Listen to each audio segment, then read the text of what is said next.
em você.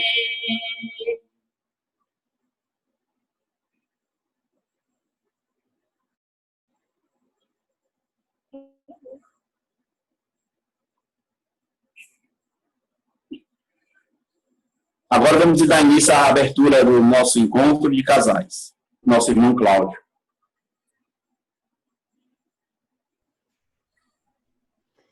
Ok, estão me ouvindo todos? Também. Muito baixo. Está baixo o som? Isso. Está ouvindo agora? Está ouvindo bem? Tá. Ok. Ok, irmãos. Esse canto que acabamos de cantar, ele retrata um pouco do amor e do cuidado de Deus para com seus filhos, para com cada um de nós. Deixa eu fazer uma pergunta. Quantos daqui hoje tomaram banho?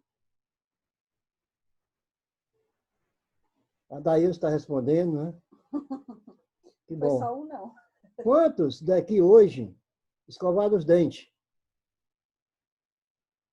Acredito que todos, né? Quantos passaram algum tipo de perfume, colônia, para ficar aquele aroma, né? Quantos? Eu acredito que muitos dos que estão nessa sala aqui se cuidaram.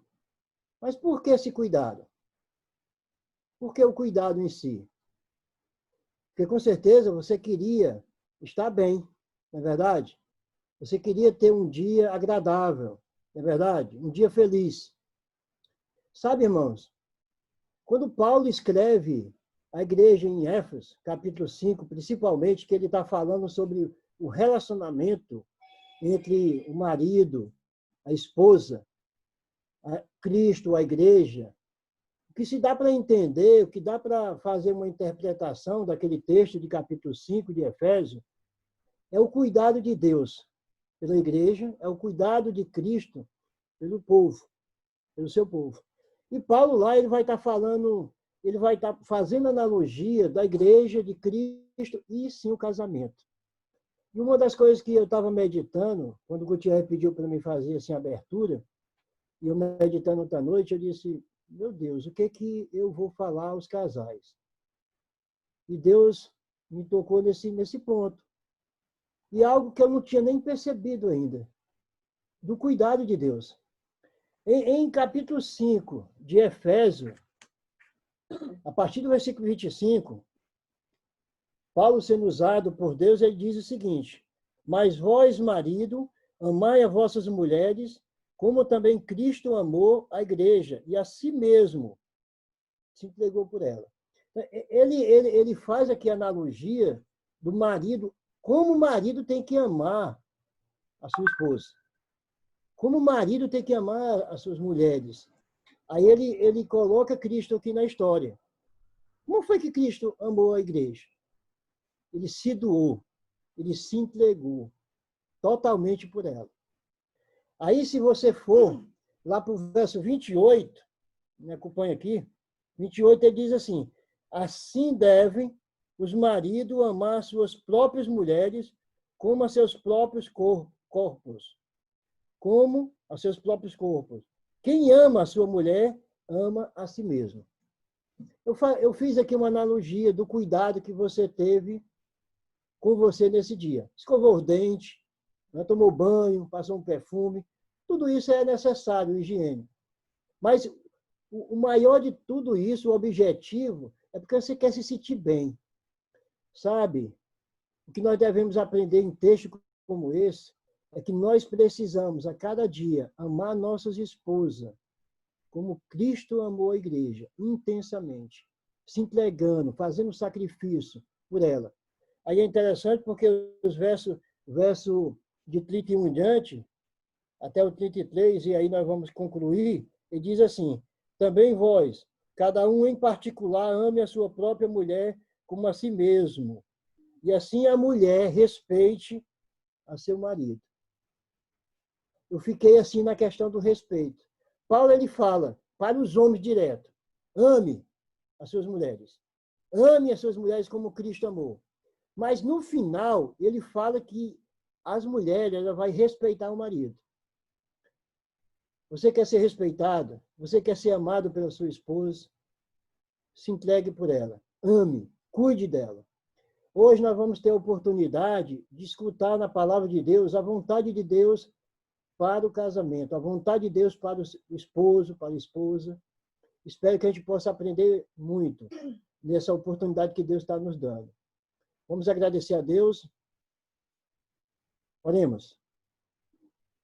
Senhor, obrigado por esse momento. Obrigado por essa oportunidade de poder aprender mais sobre a tua vontade para o casamento. Abençoe aqui, Senhor, a cada esposo, a cada esposa. Abençoe a cada relacionamento. Abençoe aqui os casamentos. Que tu possa fortalecer. E que nessa noite, Senhor, tu possa, sim, fazer com que venhamos aprender mais sobre a tua vontade no casamento. Que possamos, sim, Senhor, aprender a amar as nossas esposas. E com certeza, assim, ela vai estar também nos respeitando em Cristo. Pois é nele que oramos, nele que pedimos a sua bênção, Senhor, pelo irmão, pelo Odailson, que vai estar nos trazendo a mensagem. Fala por ele, usa ele, Senhor, para que possa, assim, Pai, não só realmente nos edificar como casais, mas que o teu nome na pessoa de Jesus seja glorificado. Pois é nele que oramos, agradecemos e pedimos hoje e sempre. Amém.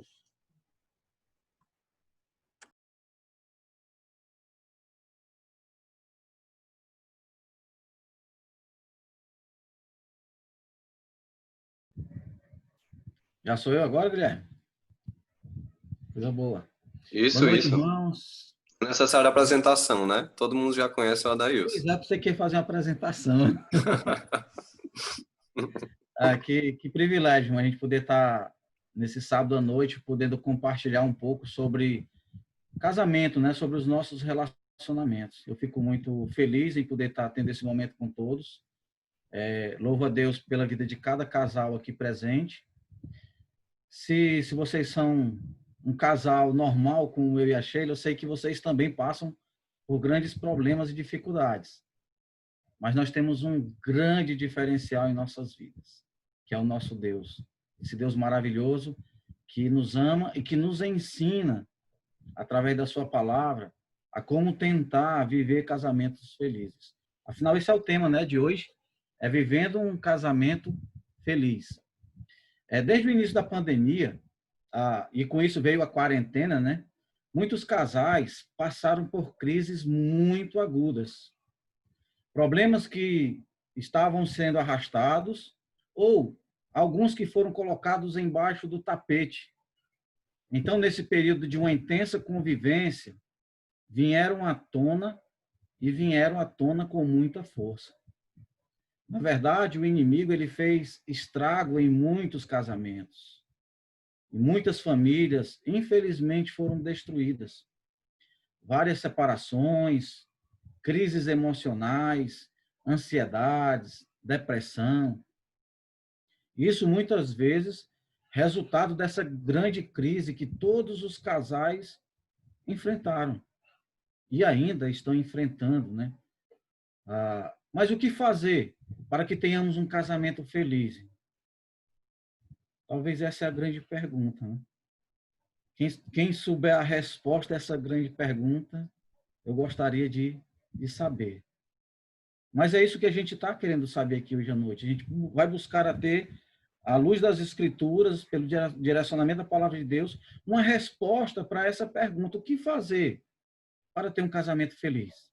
Bom, em primeiro lugar, é necessário entendermos o que é felicidade. Conforme o Aurélio, né, o nosso dicionário, fidelidade é a qualidade ou estado de feliz, estado de uma consciência plenamente satisfeita, é a satisfação, é o contentamento, é o bem-estar. Para nós, a felicidade realmente está no agradecimento e reconhecimento de pequenas situações vividas.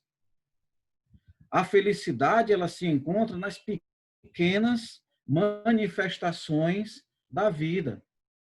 Se quisermos encontrar a felicidade a felicidade em grandes acontecimentos, talvez nunca nos reconheçamos felizes.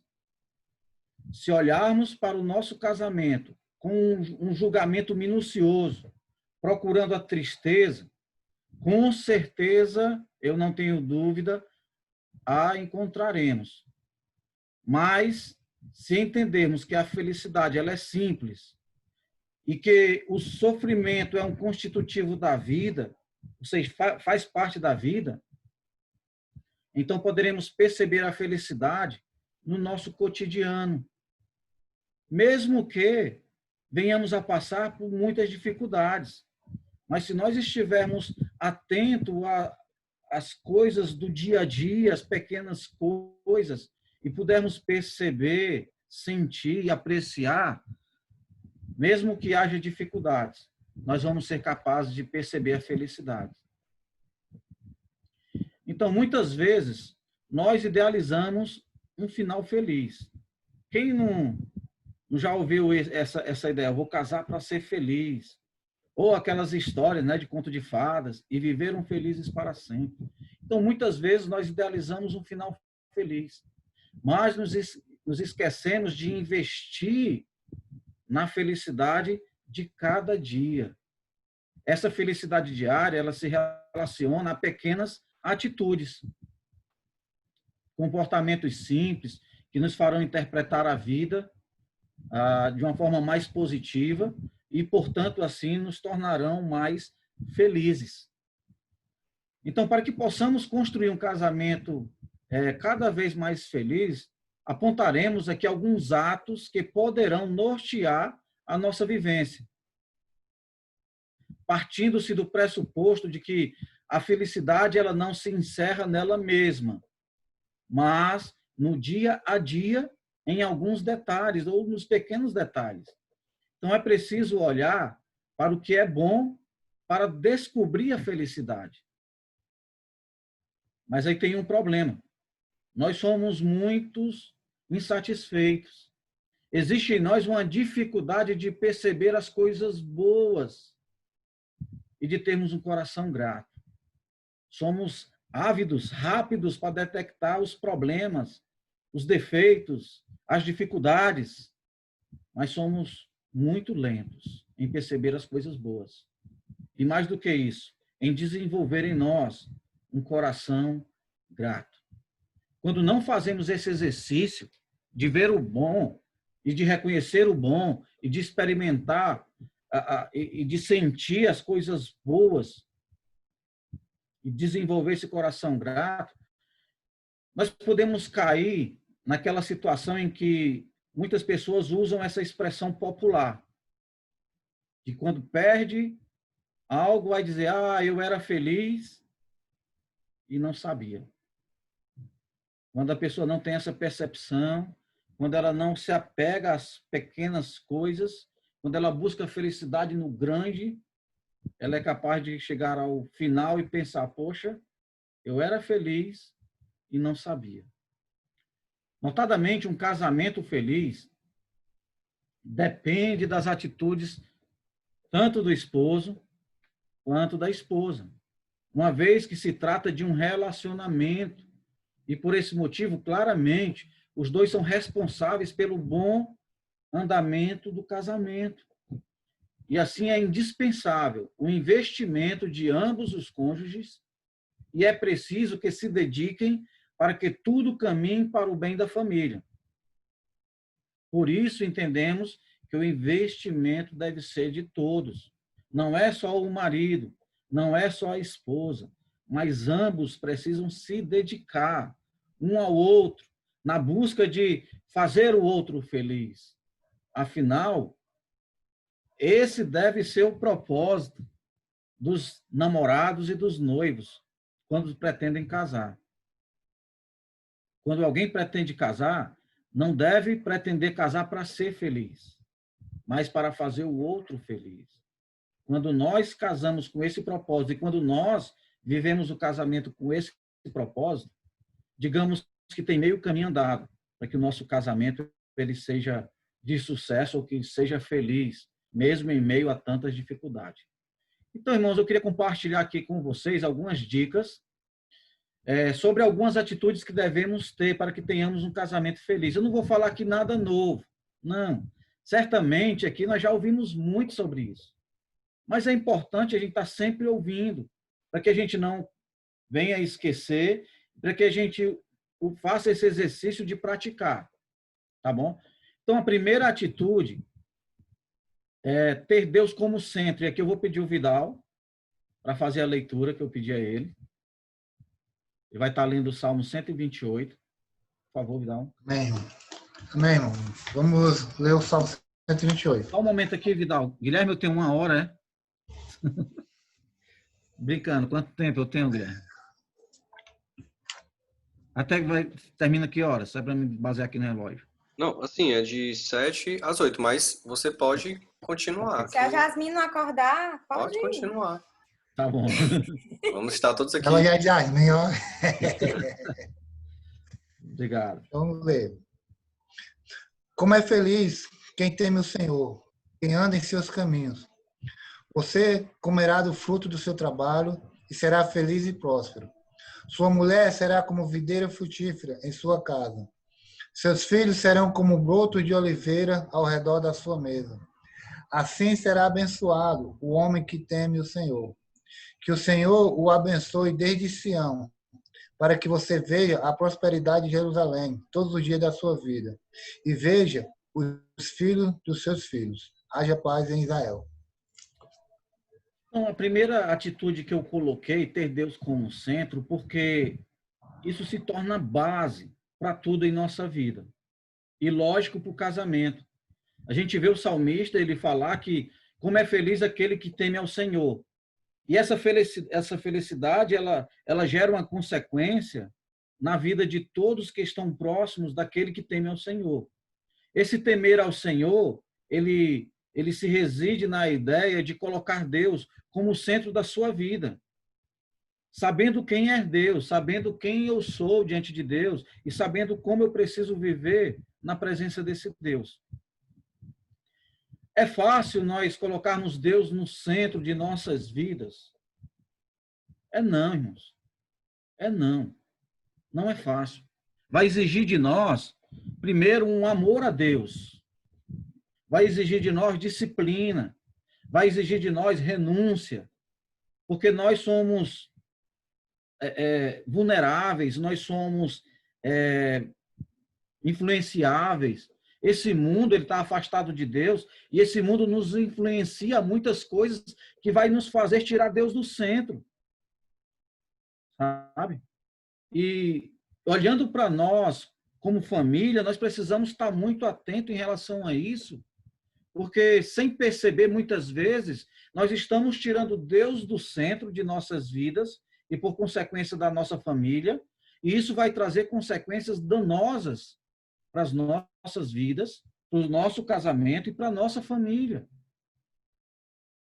Ter Deus como centro é você se voltar à vontade de Deus para a sua vida. Ter Deus como centro é você se voltar para a vontade de Deus para a sua família. Sabe? E vai requerer de você dedicação, empenho, renúncia, sabe? E, infelizmente, muitos casais têm entrado nessa situação de caos, né, de separação, de problemas sérios de relacionamento, porque, na verdade, no âmago da questão, Deus tem saído do centro.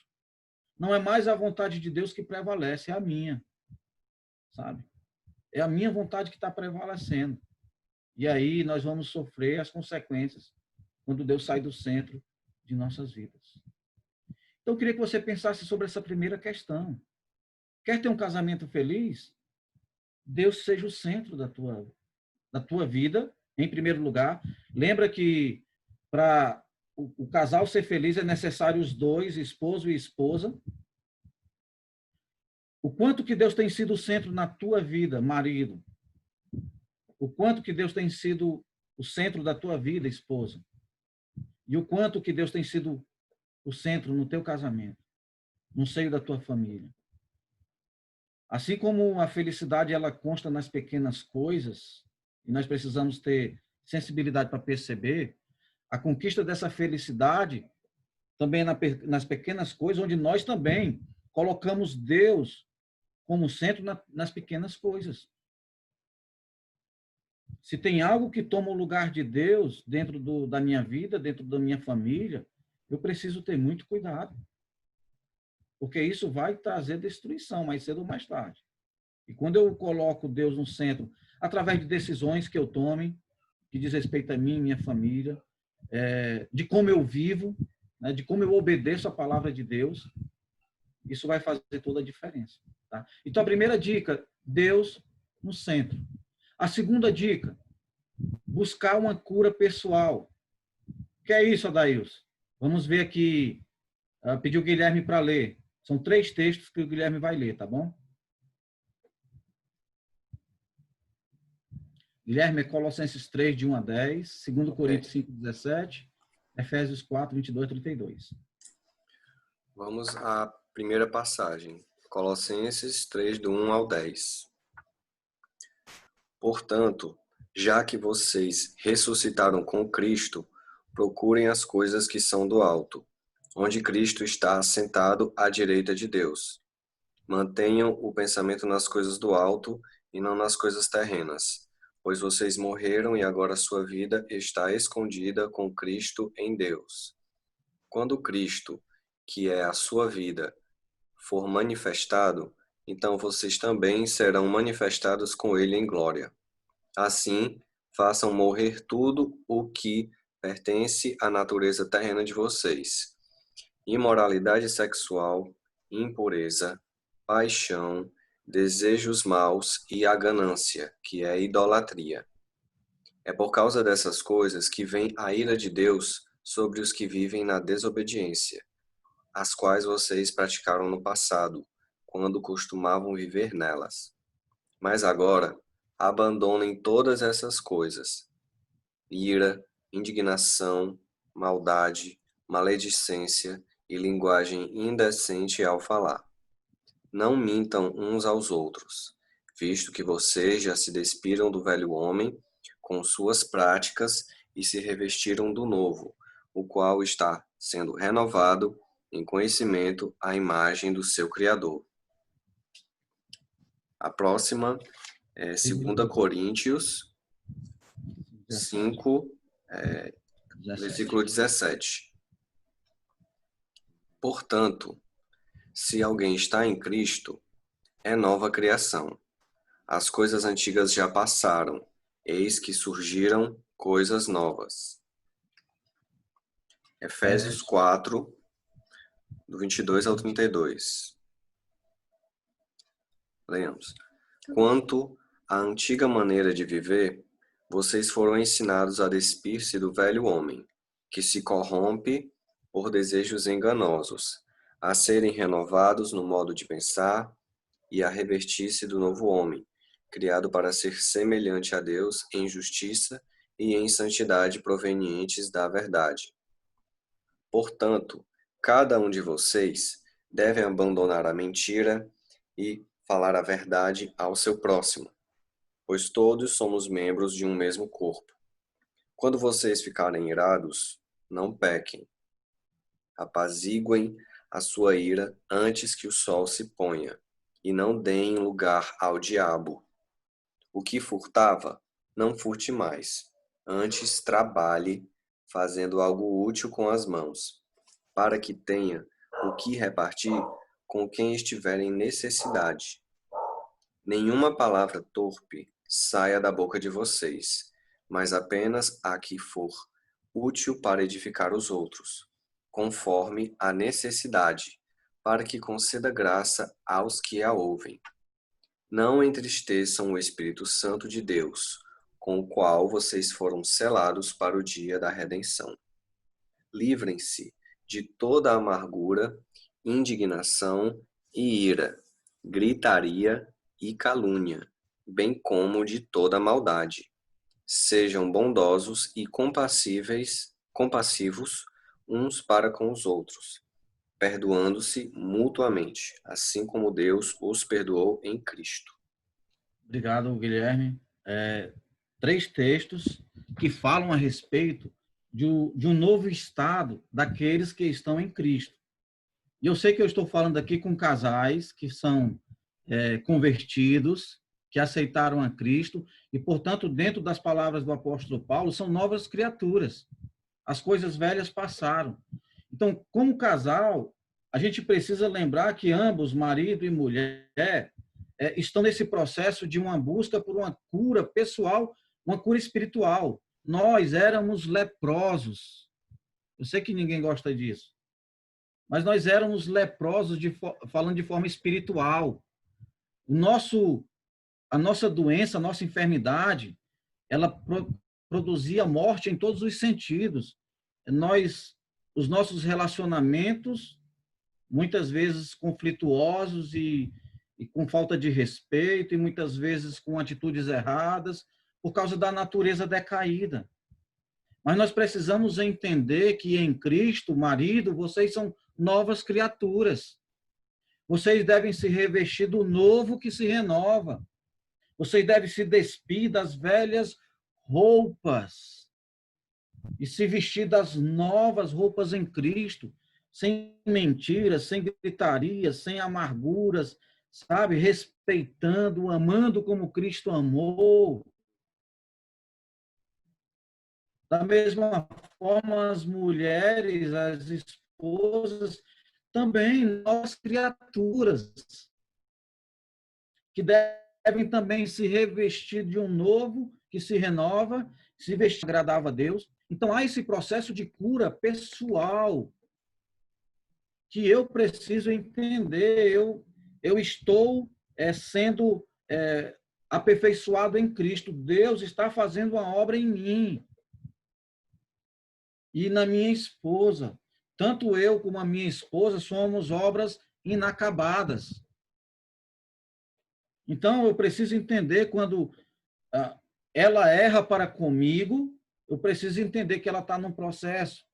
Quando eu erro para com ela, ela precisa entender, eu estou num processo. E ambos precisam trabalhar junto nesse processo de nova criatura. Uma criatura espiritual revestido de uma matéria, né, de algo material, carnal, e por isso corruptível, falho. Sabe, irmão? A gente precisa entender isso, que no nosso casamento a gente está enfrentando isso e viver essa busca por essa cura pessoal. Se eu mentir, eu preciso entender que eu não devo mais mentir. Se eu era desleal, eu preciso entender que eu não posso ser desleal.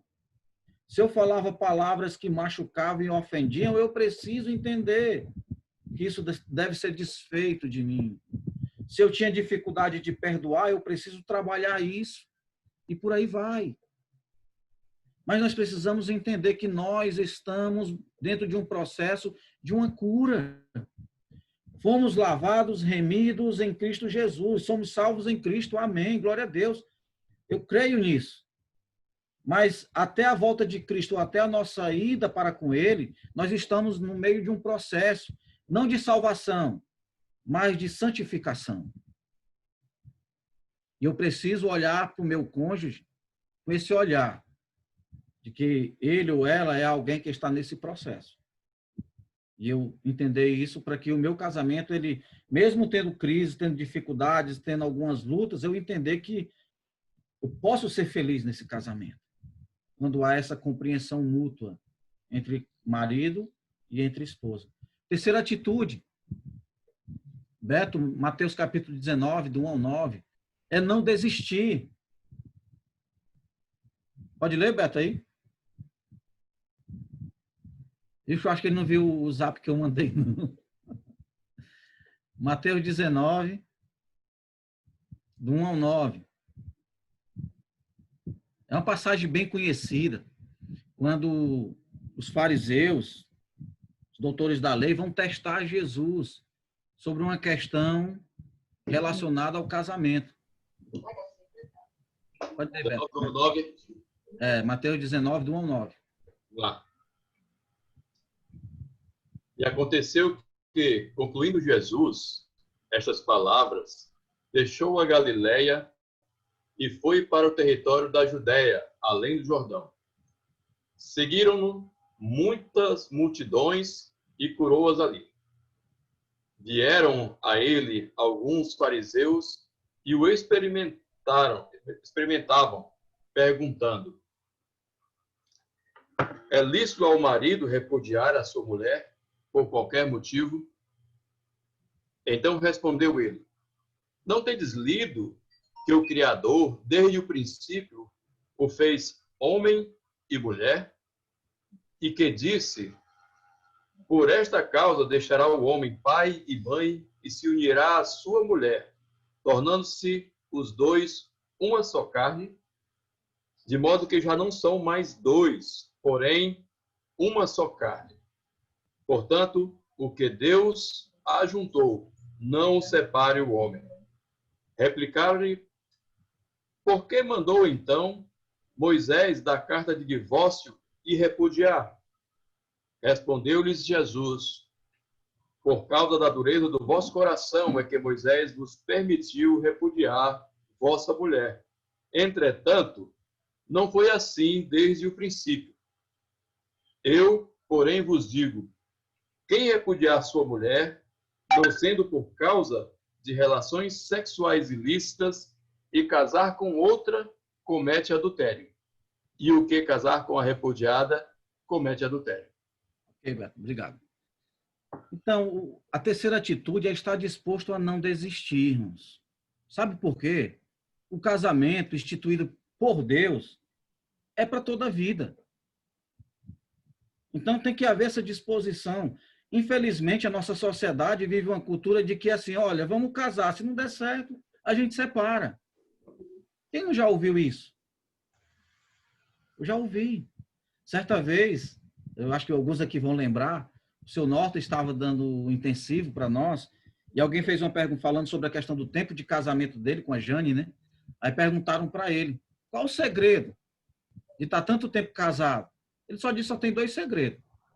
Vocês lembram? O primeiro é não morrer, e o segundo é não se separar. Simples, né? Mas, irmãos, a gente precisa ter essa disposição. Casamento não foi feito para ser desfeito. Casamento não é um contrato no cartório. Isso é ilusão. Contrato no cartório se desfaz. Coloca as cláusulas lá e se desfaz. Mas casamento não. Casamento é algo que é ligado no céu. É algo que não tem a bênção do juiz do cartório ou do pastor da igreja, não. É a bênção de Deus. É Deus que une. Aquilo que Deus uniu, não separe o homem. Jesus foi taxativo. Ah, mas então, Jesus, por que Moisés deu essa carta de divórcio?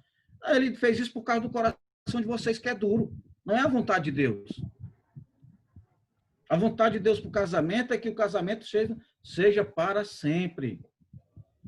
Sabe? E aqui, eu peço que nós possamos viver o nosso casamento com essa disposição. Porque certamente, irmãos, se vocês ainda não tiveram situações que viessem conflitar ao ponto de se separar, talvez vocês ainda vão ter. Se não tiveram essa situação, talvez vocês ainda vão ter. Mas lembrem-se, o casamento não foi feito para se desfazer. Casamento não é um contrato no cartório. Casamento é uma aliança entre o homem, a mulher e Deus. Desfaça uma aliança com Deus. Eu não quero desfazer uma aliança com Deus. Eu não quero. Então, a gente precisa entender isso. Essa disposição de vencer, de passar pelas crises, de enfrentar os problemas, de se ajudar mutuamente, sabe? De saber lidar com dificuldades, irmãos. O pessoal diz que nós somos uma geração mimimi, né? Geração cheia de mimimi. Uma geração que não sabe lidar com muita dificuldade, com muito problema. Na hora que o sapato aperta, a gente corre atrás de solução de qualquer jeito. Não é que a gente não deva correr atrás de solução, mas é que a gente precisa saber suportar as dificuldades, as crises, os problemas. Porque eles são inerentes à nossa vida. Se a pessoa quer viver sem problema, ela tem que deixar de viver. Porque a vida requer enfrentar problemas. Desde quando não. Aliás, antes de nascer, né? Lembra lá os bichinhos correndo para alcançar o propósito lá de gerar? A vida é assim. Não pode você achar que o casamento vai ser conto de fadas. Casamento é um ambiente onde você vai estar enfrentando dificuldades.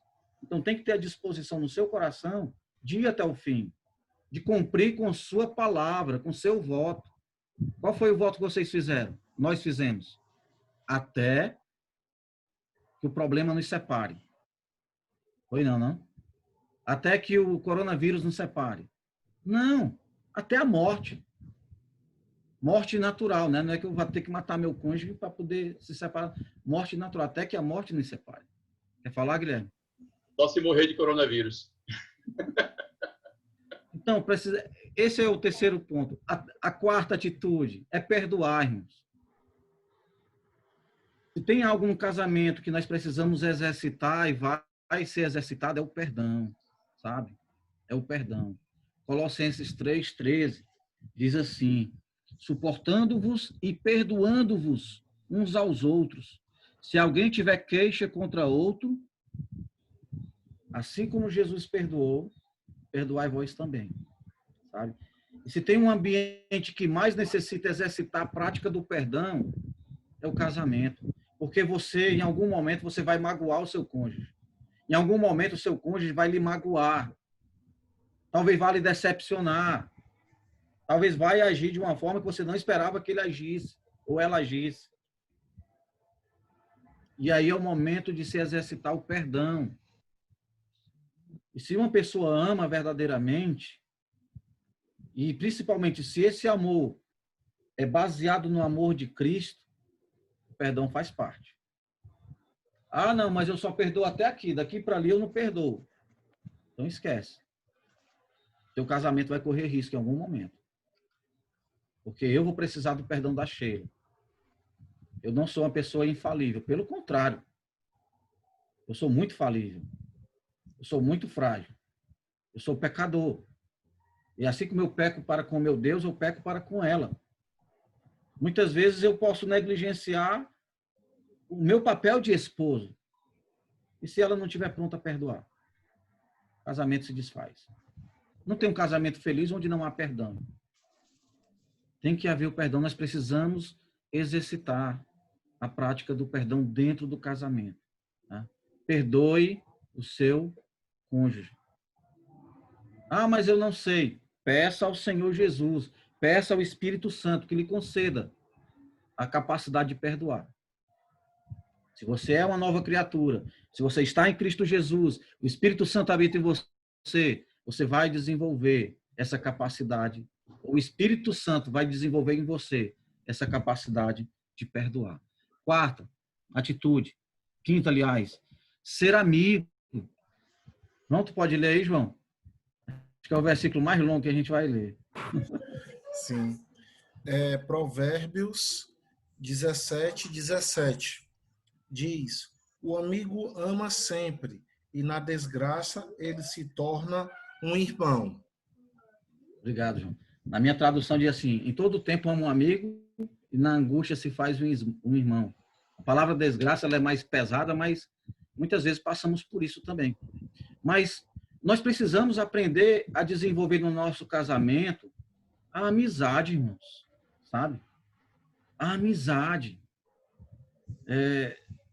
É muito ruim quando falta isso dentro do casamento, sabe?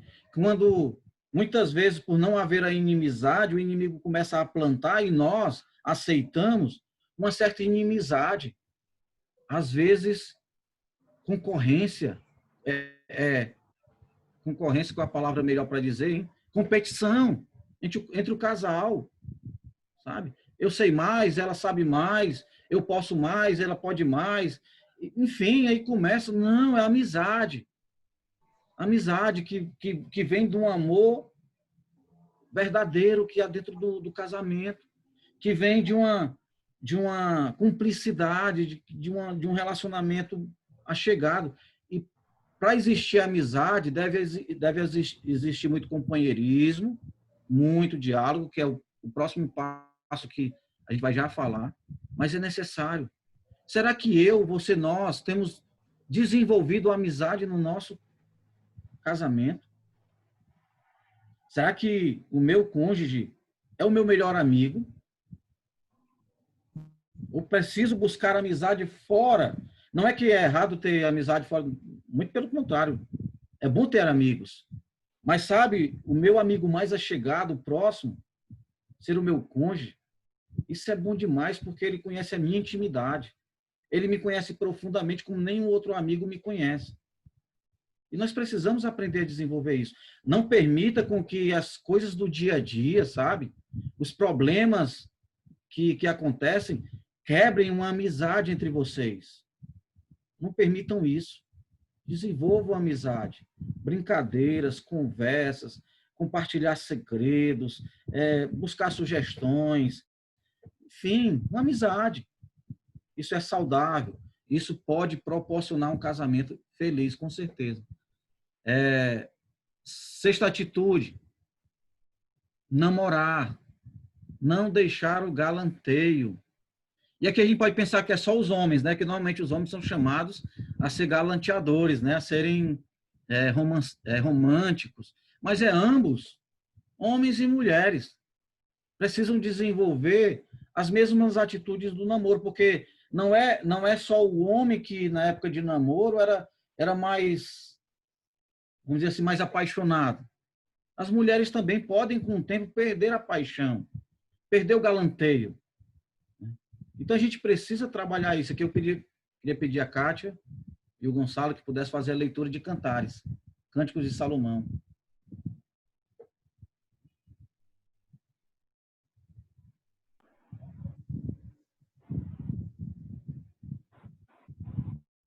Vamos ler. Eu sou do meu amado e o meu amado é meu. Ele pastoreia entre os lírios. Formosa és, meu amor, como Tirza, aprazível, como Jerusalém, terrível, como um exército com bandeiras. Desvia de mim os teus olhos, porque eles me dominam. O teu cabelo é como o rebanho das cabras que aparecem em Gileade. Capítulo 7. Quão formosos são os teus pés nos sapatos, ó filha do príncipe. Os contornos de tuas coxas são como joias, trabalhadas por mão de artistas. O teu umbigo, como uma taça redonda, há que não falta bebida. O teu ventre, como um montão de trigos, cercado de lírios. Os teus dois seios, como dois filhos gêmeos de gazela. O teu pescoço, como a torre de marfim. Os teus olhos, como as piscinas de Herbon, junto à porta de Bat-Rabim. O teu nariz, como torre do Líbano, que olha para Damasco. A tua cabeça sobre ti é como o monte Carmesim, e os cabelos da tua cabeça como a púrpura. O rei está preso nas galerias. Quão formosa e quão aprazível és, ó amor, o amor em delícias. A tua estrutura é semelhante à palmeira, e os teus seios são semelhantes aos cachos de uvas. É eu, hein? Tu é do 9. Dizia eu, subirei à palmeira, pegarei os meus ramos, e então os teus seios serão como os cachos na vide, e o cheiro da tua respiração como as das maçãs. Os teus beijos são como um bom vinho, vinho que se escoa suavemente para o meu amado. Deslizando entre os seus lábios, e dentes. Eu sou do meu amado, e ele tem saudade de mim. Venham, amado meu, saiamos ao campo, passemos as noites nas aldeias, levantemo-nos cedo de manhã para ir às vinhas. Vejamos se florescem as vides e se abre a flor. Se já brotam as romeiras, dar-te-ei o meu amor. As madrogas exalam o seu perfume, e as nossas portas há toda sorte de excelentes frutos, novos e velhos. Eu tus reservei, ó amado meu. Alguém tem dúvida que esse casal aí eram apaixonados? Claro que os elogios aí na nossa época aí talvez não fossem muito bem assim aceitos. Não resta dúvida de que havia um amor no ar, né? Uma paixão no ar. E nós temos muitas dificuldades, irmão, de fazer isso, sabe? Principalmente quando os anos vão se passando. Nós já conquistamos, nós já, vamos dizer assim, usufruímos das bênçãos e muitas vezes esquecemos de que nós necessitamos desse afago. Nós necessitamos dessas palavras. E aqui eu me coloco como alguém falho nessa questão, que eu preciso aprender. E nós precisamos aprender, talvez, não sei se mais os homens, essa questão de ser galanteador, de ser romântico. Mas também pode ser que alguma mulher tenha deixado o romantismo de lado, talvez até por nossa culpa, né? Porque muitas vezes nós temos agido de uma forma fria e distante e, como consequência, acabamos recebendo isso, né? Então, aqui uma dica precisamos desenvolver esse momento de namoro no nosso casamento. Mesmo com 30 e tantos anos, eu preciso me esforçar para desenvolver isso. Aliás, né, e aqui a mão à palmatória, porque quanto mais os anos se passam, na verdade era para a gente desenvolver mais ainda. A experiência nos ajudar a trabalhar isso no nosso casamento, já que é algo saudável. Por que eu não faço? Por que você não faz? Alguém tem dúvida de que você trazer palavras românticas para o seu cônjuge produz o bem? Alguém tem dúvida disso? Eu não tenho. Por que nós temos dificuldade de fazer isso? Se é algo que produz o bem. Precisamos desenvolver isso. É uma atitude que vai ajudar o nosso casamento a ser feliz. Tá? Então, essa é a sexta atitude. A sétima, dialogar, falar. Tem uma escritora, Lívia Penteado, ela é psiquiatra e ela trabalha na questão de família, de casamento. Ela disse o seguinte: a infidelidade mata milhares de casamentos, mas o silêncio mata dezenas de milhares. Sabe? Se tem algo que tem produzido grandes estragos no relacionamento, é exatamente a falta do diálogo, da conversa, do dizer o que sente, de muitas vezes expressar onde está doendo, o que aconteceu. Muitas vezes nós queremos que o nosso cônjuge adivinhe as coisas. Mas o que houve, meu bem? O que eu fiz, meu bem? Não sei. E se não tiver resposta, isso vai gerar uma série de dificuldades. E se não sentarem para conversar sobre o problema, esse problema vai ficar debaixo do tapete e quando vierem outras crises, esse problema vem à tona e vem com uma força muito maior. Por que na pandemia, nesse período de quarentena, nós tivemos vários casais se separando, irmãos? O maior índice de separação entre os casais foi nesse período, está sendo nesse período de pandemia, sabe?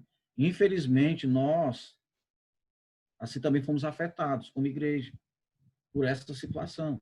Mas, foi só a pandemia? Sim, não. Na verdade, eram situações que estavam debaixo do tapete. Eram situações que não foram tratadas, não foram curadas, não foram conversadas.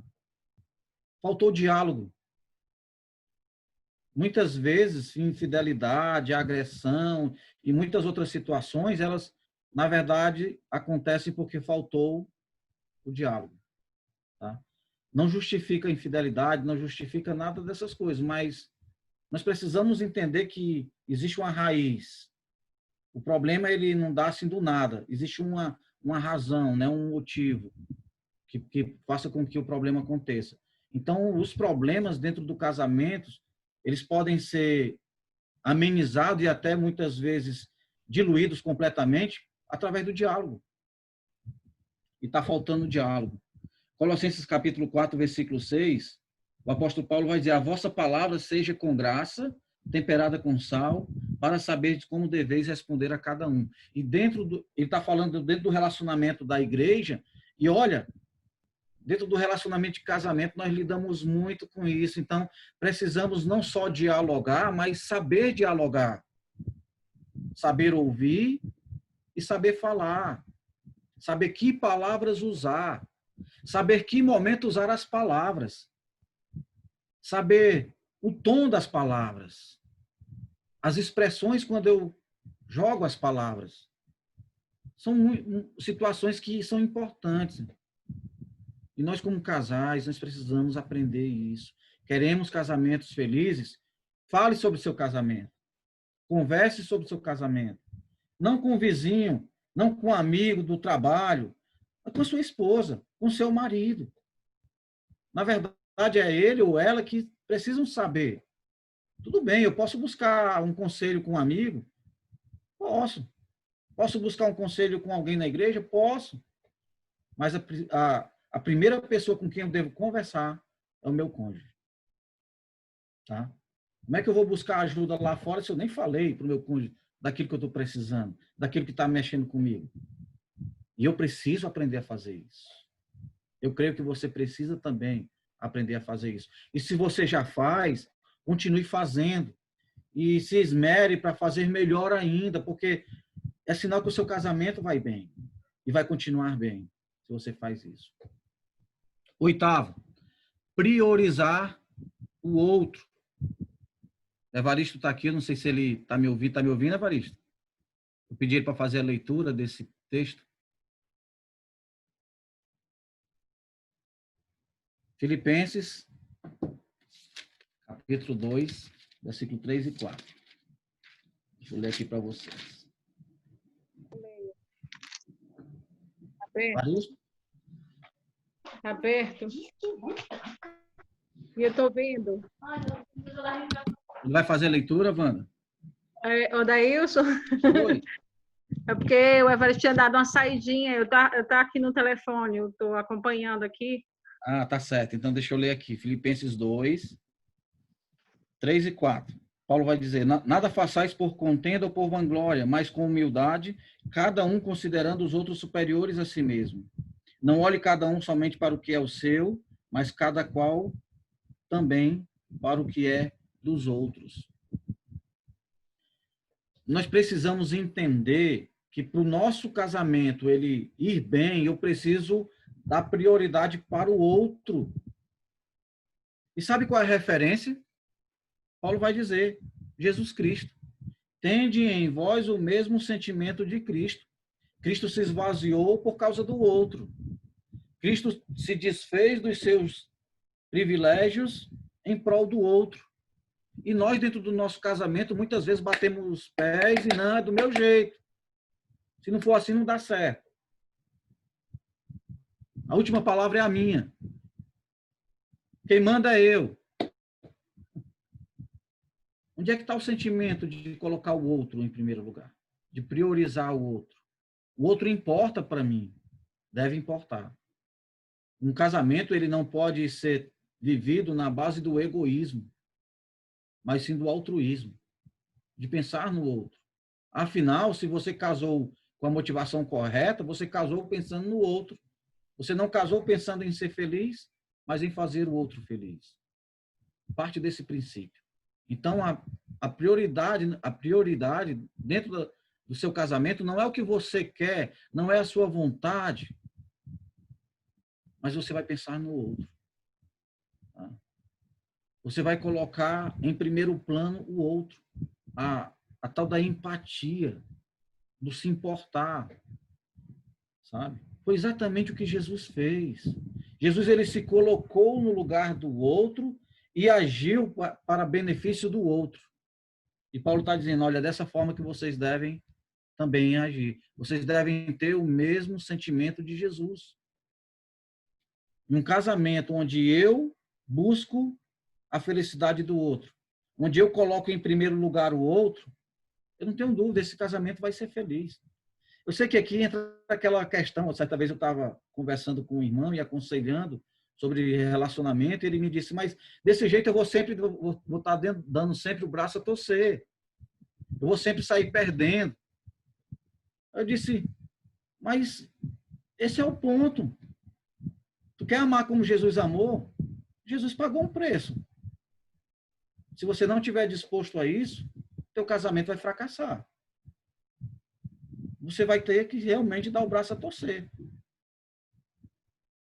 Claro que há situações onde você vai agir, você vai falar, você vai pontuar, mas o ponto é em que o outro ele tem um valor preponderante no meu relacionamento.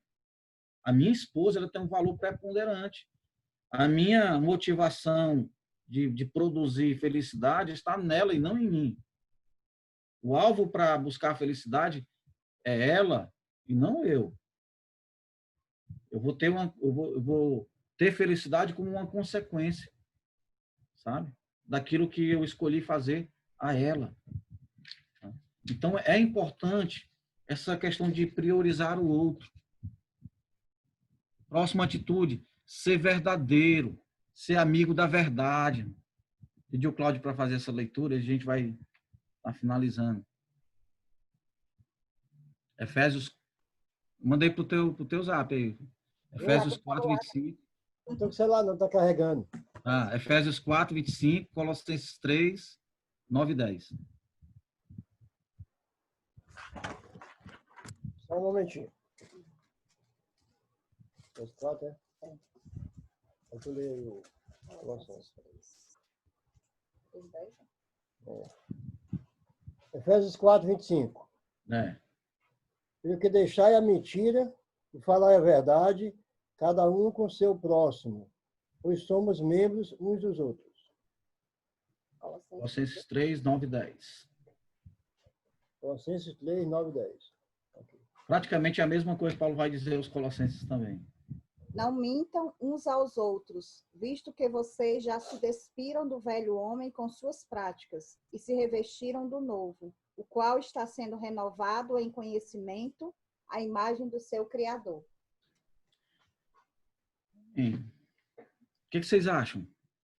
A mentira no casamento gera destruição, desconfiança, falta de credibilidade, problema sério. Quem nunca mentiu no casamento? Levanta a mão. Quem nunca mentiu?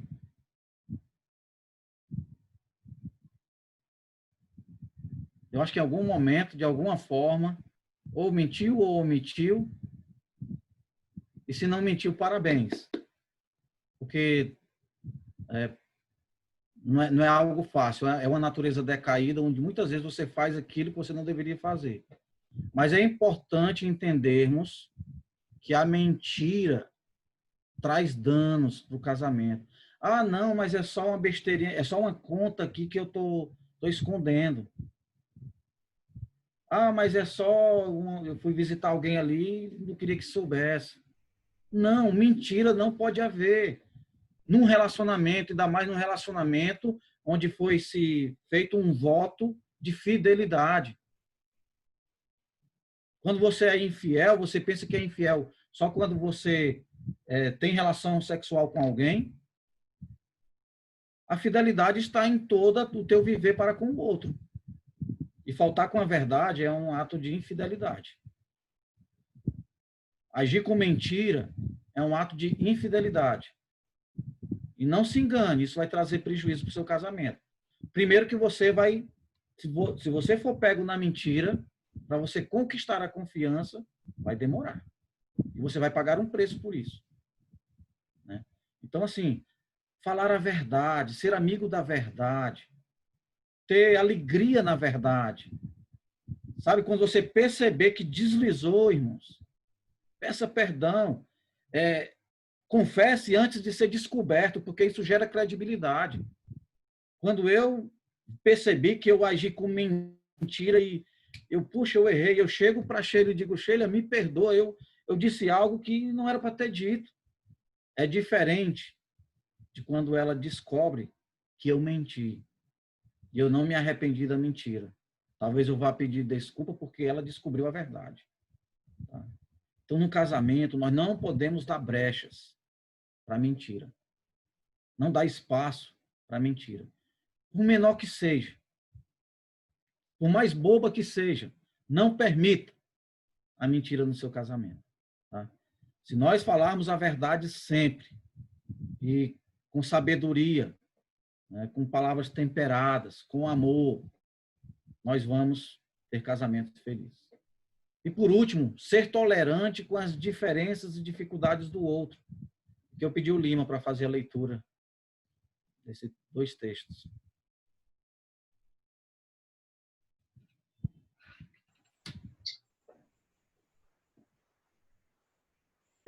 Primeiro Tessalonicenses 5, capítulo 14 ao 15. Rogamos-vos também, irmão, que ademosteis os desordeiros, consoleis os de poucos ânimos, sustentei os fracos e sejais pacientes para com todos. Vide que ninguém dê a outros mal por mal, mas segui sempre o bem, tanto uns para com os outros, como para com todos. Efésios 5, 21. Sujeitando-vos uns aos outros no temor de Deus. Então, irmãos, ser tolerante com as diferenças e dificuldade do outro não significa ser complacente, sabe? Não é isso. Ser tolerante é você entender os problemas e a dificuldade do outro, usar de amor e sabedoria em como lidar com isso e ajudar o outro a mudar essa situação, sabe? Não é chutar o pau da barraca no primeiro problema que a pessoa tem, primeira dificuldade que a pessoa apresenta, sabe? Mas ser tolerante, agir com amor. Paulo ele vai dizer, suportai-vos uns aos outros em amor. Ora, se no casamento eu não preciso, em algum momento, suportar o meu cônjuge? Lógico que sim, sabe? E suportar significa não amar, pelo contrário, suportar significa amar, porque o amor, conforme 1 Coríntios capítulo 13, tudo suporta. Tudo suporta. Né? Então, é ser tolerante, entender o outro, o jeito de ser do outro, o temperamento do outro, e na medida do possível, estar ajudando a que isso possa estar, de alguma forma, mudando. Porque lembra que eu falei no início que a gente está num processo de santificação, nós estamos num processo de sermos melhor do que ontem, porém, somos pior do que amanhã. É um processo contínuo de busca a ser como Cristo. E eu preciso ajudar o meu cônjuge nesse processo, e uma forma de ajudar é ser tolerante e ajudá-lo nessas diferenças, nessas dificuldades. Sabe, irmãos? Na verdade, assim, há tantas dicas, né, para a questão na busca de um casamento feliz, que eu e cada um de nós precisamos nos esforçar, precisamos nos dedicar, porque, mais uma vez, nós precisamos entender que o casamento ele é feliz nas pequenas coisas, sabe? Nas coisas mínimas, do dia a dia, nos detalhes.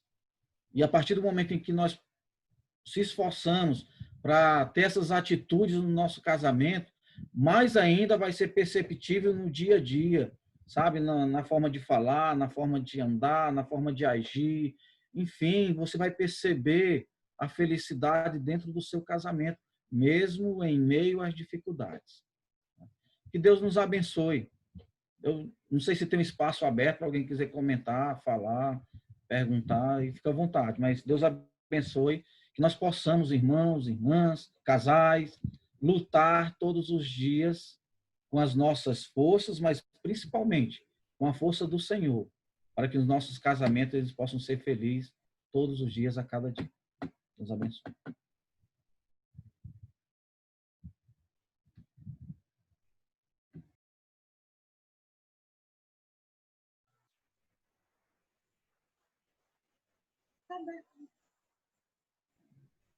Boa noite, irmão. Eu agradeço a presença de todos, né? Muito boa mensagem. Obrigado, Adailson, pela mensagem, né? Que nós possamos sempre buscar esse Deus, né? Para o nosso casamento, né? Para que ele seja o centro do nosso casamento, né? Todos os dias, né? Muito boa essa mensagem, né? Vivendo essa mensagem do Adailson. Muito obrigado, Adailson. Obrigado, Cláudio, né? Por ter aceitado o nosso convite. A Cátia, a Sueli, o Vidal, o Beto, a presença do seu Lira, que é a dona Lidoína, seja muito bem-vindo, né?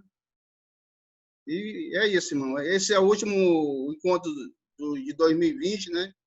Que próximo ano, 2021, nós possamos estar presencial, né? Que isso tudo que está acontecendo desapareça da nossa vida, né? E que nós possamos continuando firme, né? Buscando ao Senhor para o nosso casamento todos os dias, né? Obrigado também ao João, né? Pela participação também. Muito obrigado a todos, né? Vamos orar e agradecer esse momento, né? Senhor Deus, maravilhoso e eterno Pai, em nome de Jesus, Senhor, somos gratos ao Senhor por esse momento tão maravilhoso, essa reunião de casal, Senhor, mesmo não sendo presencial, mas nós estamos presentes no Senhor, que nós possamos estar buscando o Senhor todos os dias, Senhor. Muito obrigado por cada casal que está nessa tela, Senhor. Que o Senhor nos abençoe o nosso casamento, que o Senhor, meu Deus, seja a nossa luz, que o Senhor abençoe o nosso casamento todos os dias. Eu sei que as dificuldades vão vir, mas o Senhor, no centro do nosso casamento, com certeza as coisas vão se tornar fáceis, Senhor. Em nome de Jesus, muito obrigado, Senhor. Que o Senhor nos dê uma noite tranquila, Senhor. Que o Senhor nos prepare para o culto amanhã, Senhor. Em nome de Jesus, eu oro e agradeço ao Senhor. Amém. Mais uma vez, obrigado a todos, né? Pode. Amém. Obrigado, irmãos. Vai liberar aí, Vidal, o Guilherme. Cada qual pode liberar o seu, né? Cada um pode liberar o seu. Amém. Deus abençoe, Lima. Que o Senhor conceda. Obrigado, Guilherme, pela estar à frente aí do... Amém. O irmão Liduíno, irmã Lira. Bênção de Deus. Gonçalo também. Obrigado, Gonçalo. Obrigado. Obrigado pelo convite. Vem buscar a tua mulher, Vidal. Vidal, tu vem buscar tua mulher? Vidal. Ai, tô chegando aí. Pode deixar ela aí, não. Ei, rapaz. Eita. A Raquel. Estão expulsando, tá vendo aí, ó? Pois Cadê o amor? Cadê o amor? Entregando, né? Eu tava Essa é a amizade. Eu mandei buscar, agora tu tem que ir. Essa família está em casa aí. Ei, a Dani viu aí os elogios que o Guilherme faz para mim? Pois é. Ela está dizendo aqui que... Eu prefiro... tratamento VIP, viu, rapaz? Aí está dizendo que o Guilherme te trata muito bem. Dizendo